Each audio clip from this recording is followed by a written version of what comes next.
Well, looks like it's just you and me again tonight, pal. Give me a hit off that, will you?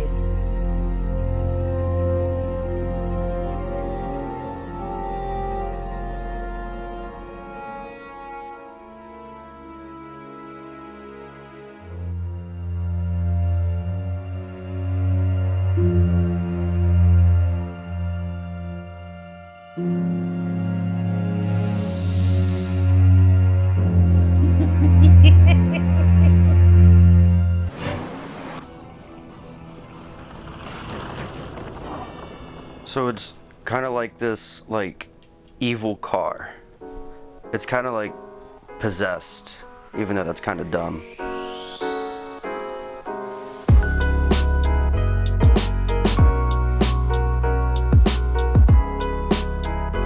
So have you ever bought something or been so excited to buy something that you do the buying part of it first and do the research part of it second? That's pretty much exactly what I did last year. Today we're going to be talking about this fella that you might have seen on the channel before. This is an actual Chucky prop, or is it an actual prop from Cult of Chucky? He came with no type of certificate of authenticity. I didn't have any actual proof before I bought it that this thing was legit. So I've kind of been on this journey for the better part of a year, or at least the past 6 months, to really authenticate it, to really see if this thing actually is the real deal that I believed it to be. Now, to kind of set the stage, prop collecting is something that's been very big for a really long time, and it's something that I've really always looked in on from the outset, because I've never really been a big roller to be able to participate like that. But it's something I've always been curious in. It's been a space that I always watch because I really love to see where these bits from movie history end up. I think it's incredibly interesting, and I think that the collections and museums and just the pieces that people are able to save, the fact that these things survive after the filming of the movie, is incredible to me.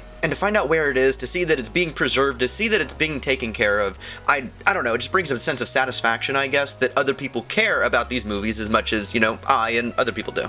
It's kind of like the ultimate love letter to a movie that you might really love, is owning something that is from that movie.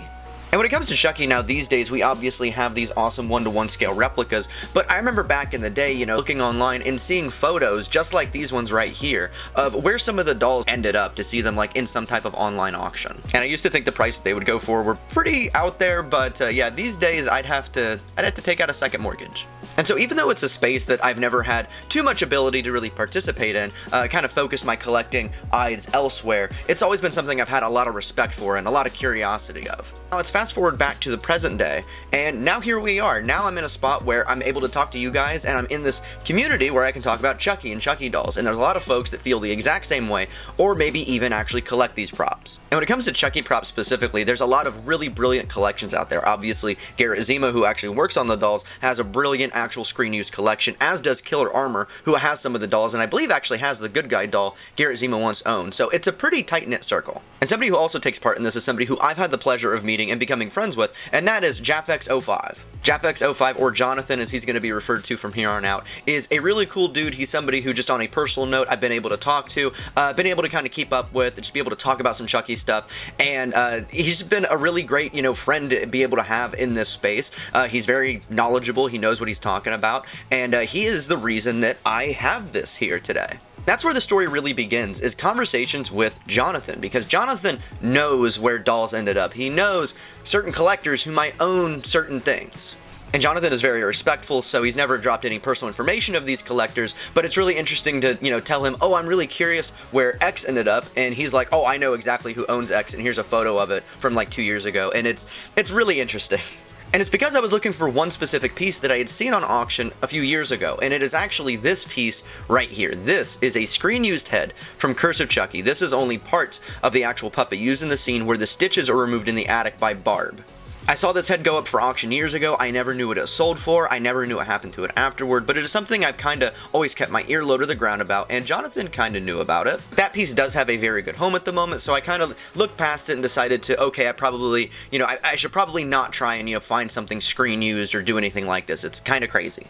And so I walked myself back from the financial cliff, and then out of nowhere, he posted this photo. which instantly caught my eye because I could tell right off the bat that that is the Cult of Chucky head. And I absolutely love the Cult of Chucky head. This thing's addition in the fiction and the lore, it's so brilliant in the way that even the way it looks, it tells a story. You know, we go from this right here, the background, my normal good guy doll, and this is the actual progression of how fucked up of, you know, 30 years of fucking with people and trying to kill them gets you. And I absolutely love that it played off the post-credit stinger from Curse of Chucky. So this thing is just brilliant, and also we actually got to see Alex Vincent come face to face with scarred Chucky. So everything this represents is full circle to me. And it's something that I've always wanted a replica of in my collection, but it's something that, to be frank, I've always been very picky about. So, you know, when something is mass produced, I'm a little bit more lenient because, again, the price, and also they're being made in a factory 100 at a time.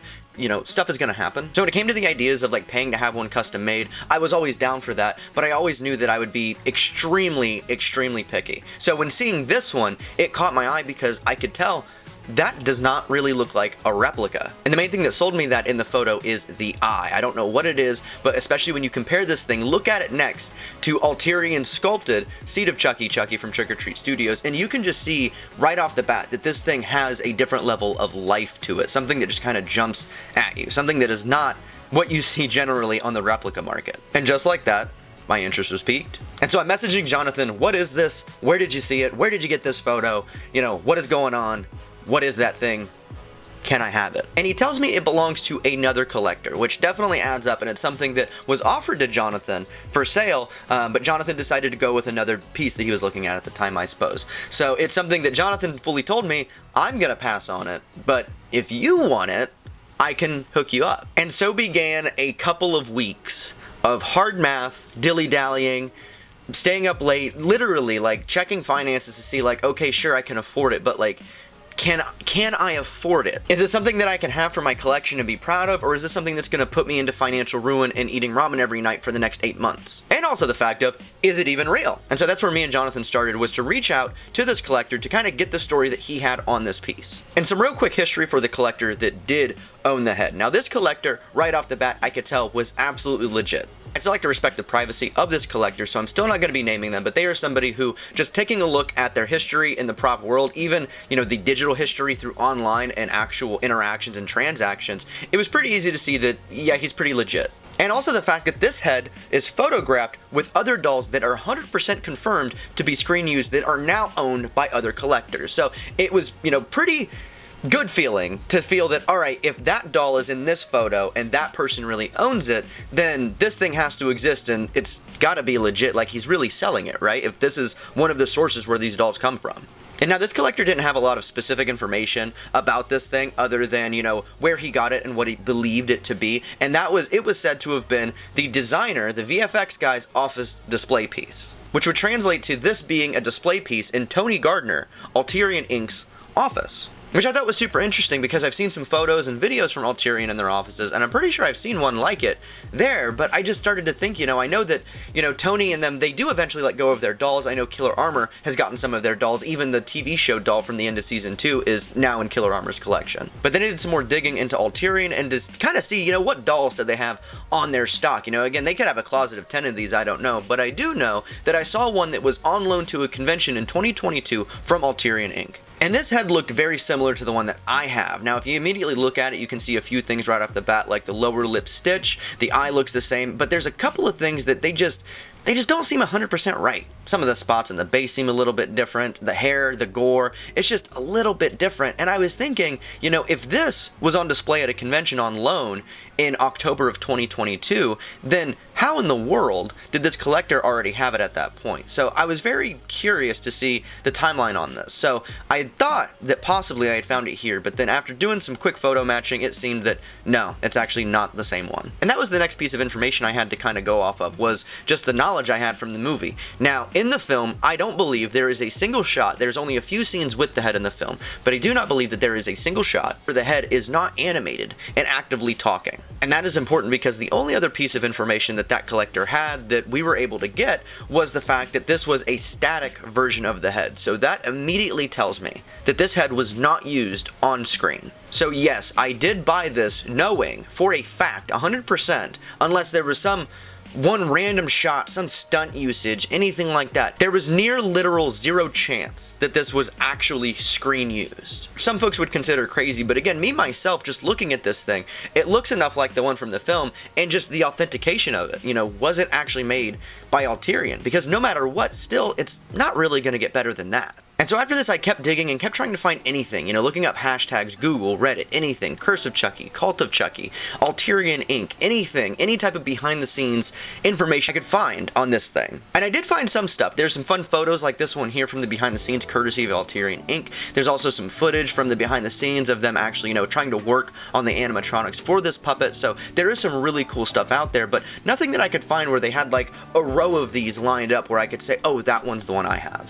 And in the midst of all this, I got led to a really great Instagram that was a great lead in this entire thing. The account's name is CreatureSmith331, and there's some really great information on this account that if it wasn't posted here, I would have no idea about it, and I consider it, you know, really fun knowledge. The gentleman this account belonged to is obviously a sculptor for Alterian Inc. and posted a lot of work over the years about some of the work that they had done. One of those things is right here is a stunt mask that he sculpted for Curse of Chucky. This is to be worn by actress Debbie Lee Carrington, who is a body double for both Chucky and Tiffany throughout the Chucky franchise, and she was one of the actual body stunt people for Chucky and Curse of Chucky, and this is a look at the actual mask that was used. But actually not used specifically, because if you see in the post right here, it was never actually used. This is actually a design for Curse of Chucky that was made before the stitches from Seed were removed. This is really interesting to me because it tells me that there is a point in time when Chucky and Curse was supposed to look pretty much exactly like he did in Seed of Chucky. So stuff like this I find incredibly interesting because, again, the development of these movies, we don't really get a lot of the design of it, and I really want to know about that, you know, the artist, what Don Mancini decides, what David Kirshner decides.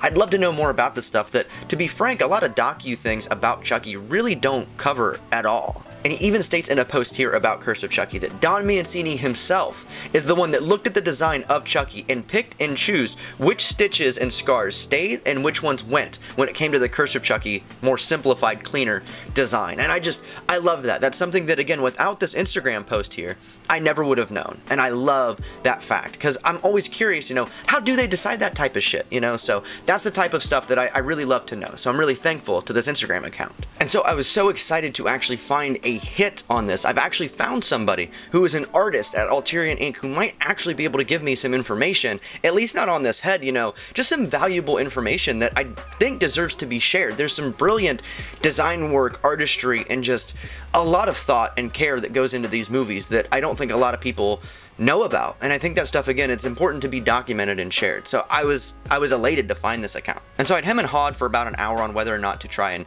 you know, contact this person while I scrolled through their account and actually saw a lot of their posts and some of their work. And it wasn't until that I had actually scrolled up to the top of the page for CreatureSmith331's Instagram account and saw that this account was actually in memoriam of the owner and creator of it. The account and the art featured on it belonged to David W. Smith, who unfortunately passed away in early 2023. And so that sucked to see. And it is such a bummer too, and it's crazy that I saw this account where he talked about Debbie Lee Carrington and he himself, David W. Smith, are two people that worked very hard. It's very evident. They've worked very hard and had passion for the movies and the things that they created. Both of them put loving touches on the Chucky franchise, and I believe that that deserves to be remembered. I believe that their names deserve to be said. And unfortunately, it wasn't till this adventure that I really knew about him, but it's something that really opened my eyes that these Alterian artists are sharing their work. So these stories will get told. They can get preserved. And so it may be weird because I never knew him, but my thoughts are with your family, David W. Smith. I very much appreciate the work that you did for something that I very much loved. And I hope that people who see this, you know, will go and look at your account to see some of the great work that you did for Chucky, as well as a ton of other stuff. So again, go check it out, CreatureSmith331. Take a look at one of the brilliant minds that brings the stuff to life at Alterian Inc. And so after all of that, I decided, you know what, I might as well just ask them themselves. You know, they're really busy right now in season 3 because this would have been last spring, last summer, in which that I was doing this. So they were definitely all up in Canada working on season 3. So I thought, you know, probably won't get anything back, but let me go ahead and send an email to Alterian to say, hey, I have this thing. Do you guys know anything about it? And so I typed it up, sent it off into the ether, and I tried really not to think about it anymore because, again, I figured that they were all super busy, probably not going to get a reply anyway. So went on and moved on to the next thing and just kind of continuing the research real slowly online to see what type of anything I could find. I got back to some videos from Ulterior Inc. to maybe find some footage from inside the offices to see if I could, again, see an actual head in there, to see if I could actually place a timeline. You know, again, this sounds real kind of weird and sleuthy when, like, I'm saying it out loud, but I swear to God, it was not to be creepy, it was just to see if I could find this, I swear. I went through a whole lot of behind the scenes stuff, a whole lot of stuff that they posted to Instagram. I even scrubbed back through Living with Chucky, which is the documentary made by Kyra Gardner, who is the daughter of Tony Gardner, owner of Ulterior Inc. Because there's some shots in that documentary that actually, you know, are within the actual Ulterior offices. So I was just trying to look for anything that I could find, you know, where can I see a head like that? You know, where can I find, you know, any type of history of these props coming and going from Ulterior? But as much as I scanned and scoured, I did not see anything at all that really looked exactly like this. I went back to other old photographs like the ones that were taken at the Monster Mania con, and I tried to, you know, do some screen matching, and just, again, nothing added up, so I just kind of decided to abandon it because it became really evident to me that the one in that case at that convention was not the same one here. Again, a whole lot of similarities, you know, it looks exactly the same as far as Cult of Chucky head separated, but when you put them together, I could just tell, especially after having this one in hand, it wasn't the same one. And the fact that that head has actually shown back up in Ulterion's possession since then. And so it's definitely been confirmed at this point in time in the present day of February 2024 that, yeah, no, that head photographed at Monster Mania Con was not the same one. So I was able to kind of crumple that one up, toss it in the trash, dead end. So for a few weeks, the scouring and digging around the internet kind of continued. I was actually able to find an interview from the New York Times where they interviewed Don Mancini in his own home while they were developing the TV series. It's a really great, fun article. I absolutely recommend that you read it, but the important thing about this article is actually the pictures. So obviously Don Mancini does have some screen-used dolls that he has in his home. He's posted pictures of them before. If you're familiar with Don at all, you've probably seen photos of these dolls in his house before. These dolls that were specifically used in Seed of Chucky, which isn't uncommon for the people that do work on these movies. Obviously, Don Mancini does own his 3 dolls from Seed of Chucky. The Dorffs, I believe, I don't know if it's Brad or Fiona, but I believe the Dorffs own one of the Stitch Chuckies from Curse of Chucky because they've been photographed with it before, and also it showed back up in the background of their interviews with Living with Chucky. So I believe they actually own that one. And obviously Jennifer Tilly, who famously has her own Tiffany doll that has her own Instagram and own Twitter account. And so yeah, this stuff kind of lingers around like that. So it's very interesting and eye-catching when I'm reading this interview with Don Mancini and I see a photograph of something that looks, frankly, very familiar. And it's something that I have never seen photographed with Don Mancini before, never seen it in his collection, but it is photographed right here. It is a Cult of Chucky head. Now, the only other Cult of Chucky head, the one that was actually used in the film, was sold at auction years ago. I do not know who owns it. I don't know where it ended up. If you own it, let me know. Send me an updated picture. I'd love to check in with it to make sure it's doing okay. But I have no idea where it ended up. No fucking clue. But I did know for a fact that 1, it was animatronic, and 2, it was not the one photographed right here in Don Mancini's house. The one photographed in Don Mancini's house does have a striking resemblance to this one. If you look at the shape of the mouth, the way it statically sits, if you look at the actual pulled up string, the bottom lip stitch is actually pulled out just like the one on this. The bolts are all in the exact same spot. The glass pieces are in the same spots. The eye looks nearly identical. There are some differences, and the main difference being that there's a lot more blood on the one photographed in Don Mancini's house than the one here that I have. Now, there are some streams of blood that do kind of match, as if some blood has been wiped off or maybe just kind of flaked and fallen off. But yeah, it's very interesting how similar this one looks to it. But there is one thing that very much alerted me to go, oh man, it probably can't be the same one. And that's the fact that if you look at the photo of Don Mancini's, or at least the one photoed in his house, it has an actual pole sticking out of the top of the head, which is accurate to the film, where it's kind of poking through the gore coming through the top. This is important because the one that I have actually sits a little bit higher on the pole and does not have the pole actually poking through the gore on the head. It's actually just completely smooth up there. And so looking at this one, it looks like that pole is shoved through it and kind of tears and pulls at it. And if you actually go and look closely at the one I have, and if you hey, wait a fucking second.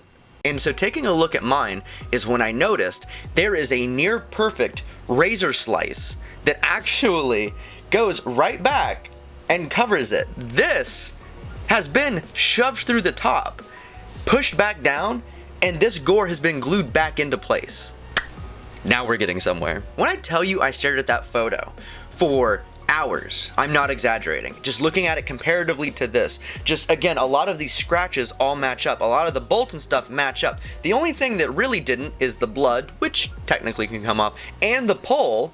Now I have an answer. For whatever reason, this one's been fixed when it didn't really need to be. So I guess at some point this thing had an owner that thought that it fell or maybe sunk and was destroying itself and decided to maybe fix it. Or maybe this had actually come apart and this was the way that they actually fixed it. I have no idea the history to it, but I do know that at one point this one was 100% accurate, and the fact that when you come back here and lift up part of the gore, you can see a pole that matches the one photographed with Don Mancini's. And so I was in the nitty gritty. I was zooming in, looking at the stitches. I was counting the stitches, trying to, map out the placement to see if it all added up. I was taking a look at the screws to see if the screws matched. I was trying to take a look to see if the numbers on the bolts matched. I was trying to take a look to see if the screws are turned the exact way. I was trying to see just pretty much everything I could find, because just the way this thing looks compared to the one photographed with Don's is unlike anything else. They are nearly identical. And so upon finding a photo of one in Don Mancini's house that looks the most like this one of any other one I have ever seen in my life,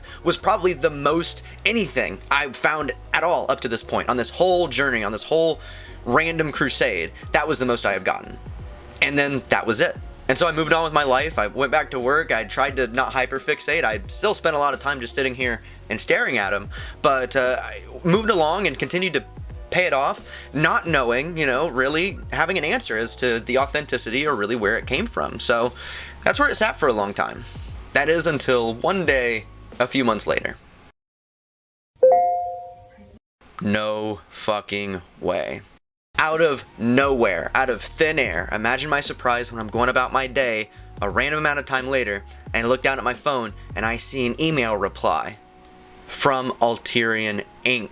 And that is nerve-wracking, because you're talking to somebody, now there's a conversation, a dialogue started with an entity that creates something that you love very much. So that was nerve-wracking. And so I left the email unread for a day or so because I was so afraid to open it. But when I did open it, I almost instantly got my answer. The email reply that I got back from Ulterior Inc. reads as follows. Hi Wyatt, thanks for sharing your new purchase with us.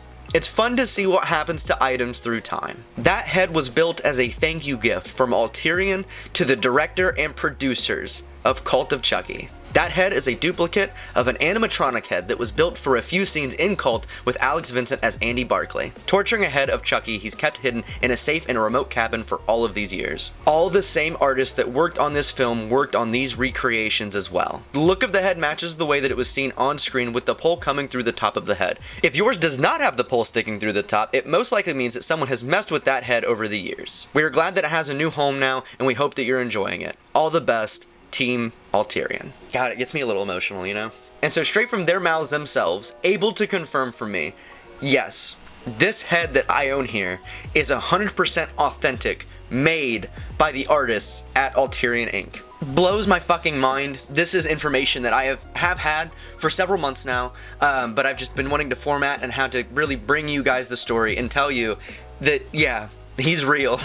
And now, there is a completely other side of this, where I'm sure a lot of people will probably be mad at me, or at least think I'm really fucking stupid, to buy something that, like I said earlier, new was not featured in the film, in which I say, I don't give a shit. Because like I said earlier, when it comes to the head from Cult of Chucky, it looks like there was only one that was made that was actually used on screen, and that was the animatronic version, which disappeared into somebody's collection years ago. And so to be able to have an opportunity to buy something that is as close as you're ever going to get to that on-screen model, something that was still made by the hands that feed, and especially for the price, all things considered, I think was a pretty good price. It is still, to me, the buyer, absolutely worth it. I understand, again, may not be the one that Alex Vincent held, but it's the one that I held, and it's special. It was crafted by the hands that make the actual dolls, the hands that create the magic that we see on screen. Just something that I've loved very much, to be able to physically, tangibly hold it.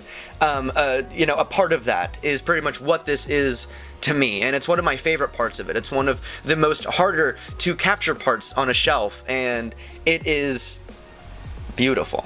And what's really lovely about the reality of it is the fact that someday this will enter somebody else's collection. I will not be the last person that owns this. Now, it's not for sale yet. Don't start asking me. I'm not selling it. But one day, for one reason or another, it'll enter somebody else's collection. I'm only a stepping stone on this piece's, film preservation history, right? But now, I actually have something that's written from Alterian with photographs of it, which is pretty much a certificate of authenticity. So again, this thing has been confirmed. Production made by Alterian themselves. And so there's a last mystery here. Now, it's pretty much stated in this email to me that they did make more than one of these replicas. So I'm curious, how many did they make? Did they make one? Did they make two? Or did they make three? The email itself highlights director and producers, which is 3 in total, with Don Mancini, David Kirshner, and Ogden Gavonsky. So I don't know who this one could have been. It could have been Ogden Gavonsky's. I'm really doubting it's Don Mancini's comparatively with all that blood. And also, I would think that Don Mancini would probably keep it. And lastly, probably one of the coolest ones it could have belonged to is David Kirshner. Now, I don't know that David Kirshner would ever be hard up on money that he would sell something like this. Again, this could have been Ogden Gavonsky's, or maybe even a fourth produced. I have no idea. But if this was David Kirshner's, that would also be brilliant. David Kirshner is the man. He has been Don Mancini's producing partner throughout all of this. He is stuck by Don in the story. And I have a lot of reverence for David Kirshner, and I believe his name deserves to be tossed into the Chucky conversation more often than it is. So, but anyway, I don't know which 3 of them owned it, but all I can say is thank you. And so, that's it. That's our story. We actually have a conclusion. I actually got a happy ending when it came to this thing. And I can't believe any of it. I can't believe that I own this thing. I cannot believe the circumstances in which I was able to get it. Ultimately, again, thank you to Jonathan so much. Thank you to the collector that, had this thing. Thank you to Jonathan for middlemaning this for me. I'm beside myself, and this thing absolutely, of all of my collecting life, any action figure, any Chucky doll, any of it all, this is my absolute holy grail, and I will cherish it as long as I can. What do you guys think? Let me know in the comment section down below. What do you think of this Chucky head here? And heck, what's some Chucky props or even any movie props that you might hope to own someday? Follow me on Instagram at DudeSpooter to get some even better looks at this guy, all close up and personal. If you enjoyed, leave a like and subscribe for more Chucky coverage coming at you in the near future. Until that next time, my name is Fizz, and this has been an authentic, production-made prop by Alterian Inc. for Cult of Chucky. Thank you for watching.